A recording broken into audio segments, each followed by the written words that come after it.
جس طرح دہشت گردی اور بدامنی ختم کی، مہنگائی بھی ختم کریں گے۔ شہباز شریف کی ٹکٹ ہولڈر سے ملاقات میں گفتگو، کہا الیکشن میں نون لیگ کی جیت مہنگائی کے ستائے عوام کی جیت ہوگی۔ نون لیگ کی فتح پاکستان کی ترقی کے لیے لازم ہے۔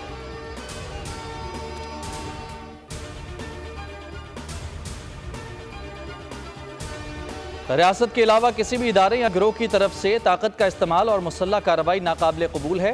جی ایچ کیو میں army chief general Asim Munir کی علماء کرام سے ملاقات میں گفتگو، علماء کرام کی جانب سے انتہا پسندی، دہشت گردی اور فرقہ واریت کی مذمت، امن و استحکام کے لیے بھرپور حمایت جاری رکھنے کا عزم۔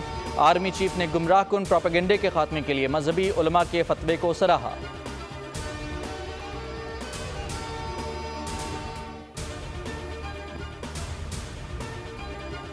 فوجی عدالتوں اور آفیشل سیکریٹ ایکٹ کی معطل دفعات کی بحالی کا مطالبہ زور پکڑ گیا۔ وزارت دفاع، وفاقی حکومت، سندھ، بلوچستان اور خیبر پختونخوا حکومت نے بھی سویلین ٹرائل روکنے کا فیصلہ چیلنج کر دیا۔ شہداء فورم بلوچستان نے بھی عدالت عظمیٰ سے رجوع کر لیا 5 رکنی بینچ کے فیصلے کو کالعدم قرار دینے کی درخواست، کہا فوجی عدالتوں کے خلاف عدالت عظمیٰ کا فیصلہ حقائق کے منافی ہے۔